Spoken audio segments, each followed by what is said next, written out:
नमस्कार सांग माने आज पद्म विषय कथा हेबिनी आज माछ विषय कथा हेबी। पद्म फूल कुंडिया रे माछ देले मशा अंडा फंडा किछि हबनी। এই ଦେଖନ୍ତୁ ମୁଁ ଡ୍ୟୁଟିରୁ 2ଟା ବେଳେ ଆସିଲା ପରେ ଦବା କଥା, କିନ୍ତୁ ଏତେ ଖରା ହେଉଥିଲା ବୋଲି ମୁଁ ଦେଇନି। ଏଇ ଦେଖନ୍ତୁ ବେଳ ବୁଡ଼କୁ ମୁଁ ଦଉଛି ମାଛର ଖାଦ୍ୟ। ମାଛର ଖାଦ୍ୟ ହେଲା ଏଇ ମୁଁ ଆଦିରେ ଛାଡ଼ିଥିଲି କେଇ ପିସ୍ ମଲ୍ଲି ଆଉ ଗପି। ତା ଦେହରୁ ଗପି ଦେହରୁ କିଛି ମାନେ ବଗ ଢାଉକ ଫାଉକ ସବୁ ଖାଇ ଯାଇଛନ୍ତି। ଆଉ ଅଛି ମଲ୍ଲି ଗୁରା ତଳେ ରହୁଛି, ସେଇଥିପାଇଁ ମଲ୍ଲି ଗୁରା ରହିଯାଇଛି, ଗପି ଉପରେ ଭାସେ।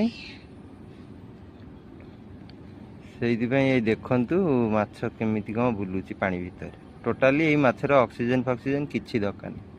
এই ଦେଖନ୍ତୁ ଆଉ ଗୋଟେ ମାଛ ମୁଁ ତାକୁ ସେପାରେଟ୍ କରିକି ରଖିଛି ଏଇଠି। ଏଇ ଦେଖନ୍ତୁ ତା ପେଟ କେତେ ମୋଟା। এই ଦେଖନ୍ତୁ ସେ ଆଉ ଅଳ୍ପ ଦିନ ଭିତରେ ଛୁଆ ଦେବ, ସେଇଥିପାଇଁ ଆକୁ ମୁଁ ସେପାରେଟ୍ କରିକି ରଖିଛି। ଛୁଆ ଦେଲେ ଆପଣମାନଙ୍କୁ ଦେଖେଇବି।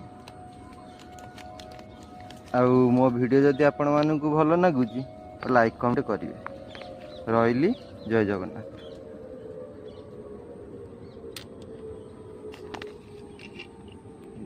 ଦେଖନ୍ତୁ ଏଇ ମାଛଟା ମୋର ଲୋଡ୍ ହେଇଯାଇଥିଲା, ଏଇ ଧଳାଟା, କିନ୍ତୁ ମୁଁ ସେପାରେଟ୍ କରିନଥିଲି। ଯେତିକି ଛୁଆ ଦେଇଥିଲା ସବୁ ସେମାନେ ତାଙ୍କର